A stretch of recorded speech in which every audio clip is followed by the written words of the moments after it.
Hello again, everyone. We're going to talk a little bit about this lifelong learning of how to handle our big emotions or emotional regulation. And I feel like it's really important to understand how our brain and body work together to help us handle some of these bigger emotions that we have. And there are three parts of your brain that help you think and react to everything that happens around you. It's the prefrontal cortex, the amygdala, and the hippocampus. They all work together to help you become happier, healthier, and brighter. Okay, so let's look at each individual part and how they work together. So your amygdala is in charge of that fight-flight response. So some of us have a really quick trigger on our amygdala. We're very quick to react, and we feel things very intensely, and we feel things very frequently. So that frightened feeling, that upset feeling, that level of anxiety is operating right here in our amygdala, okay?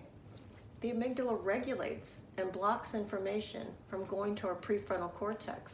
So you have to react in a flash, okay? So your body thinks it's in danger. This is our fight, flight, or freeze response zone. So the amygdala takes information and decides, should I let this go to the prefrontal cortex or do I need to react now? So some of us have a very easy trigger on our amygdala. We don't let information get to our prefrontal cortex to be made sense of. We kind of stay at that peril or in danger feeling or panic feeling. So our amygdala helps us react in a flash. When you feel safe and happy, the amygdala passes information right onto the prefrontal cortex so you can think, okay? So let's look at the prefrontal cortex. This is the blue part on the poster. The prefrontal cortex uses information, really important information, to focus, decide, compute, analyze, and reason. But here's the catch.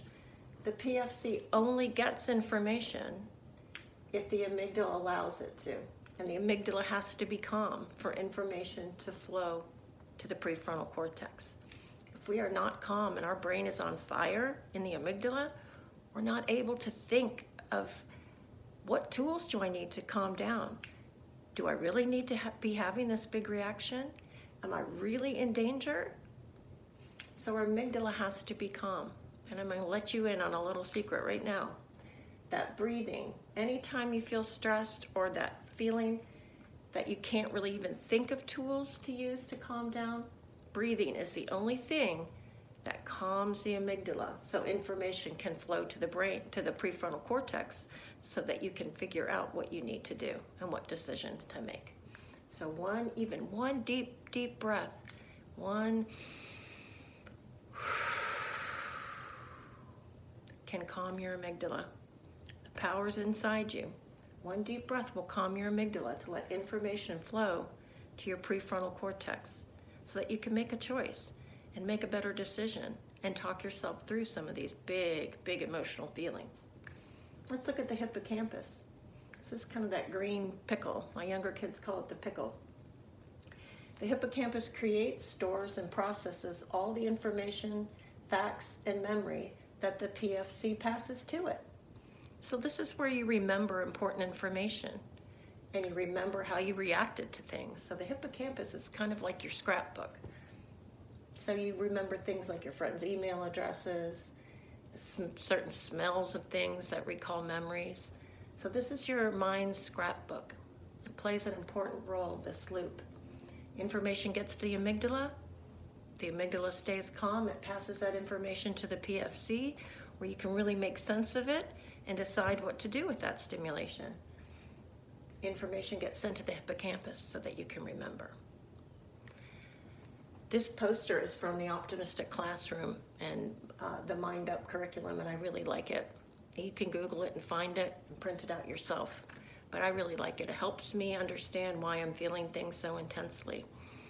So you may experience some anxiety just with the different changes, being out of school, being at home, not being able to see your friends. We're going to have big feelings. And while everyone experiences anxiety, some of us feel it more often, some feel more deeply, Some feel anxiety much less frequently with much less intensity. Your own experience of anxiety will depend on, one, genetics, how your parents, your grandparents, and your ancestors experienced anxiety. It's not really something you can control. Brain chemistry, the type, amount, and movement of the chemicals working in your brain. Life events, the situations you're faced with in your life. And personality, how you look at and interpret the things that happen to you. So genetics, brain chemistry, life events, the things that happen to us in our life, and personality, how we look at and interpret the things that happen to us. So genetics, brain chemistry, and life events are factors that you have little or no control over. Your personality, on the other hand, the way you perceive and handle life events, is something you have a great deal of control over. Probably more than we realize. So that's why I think it's very important for us to practice some of the peaceful, mindful exercises. Even if they feel a little silly and awkward, that's okay. You join in, you practice when you can, so that your brain is already understands and knows how to get to a calm state, to calm the amygdala so that we can think, and we can think rationally and have a good interpretation of our life events, even if we struggle through them. I hope this helped you understand a little bit about what's going on inside. It helps me understand my big emotions. I hope it helped. See you soon.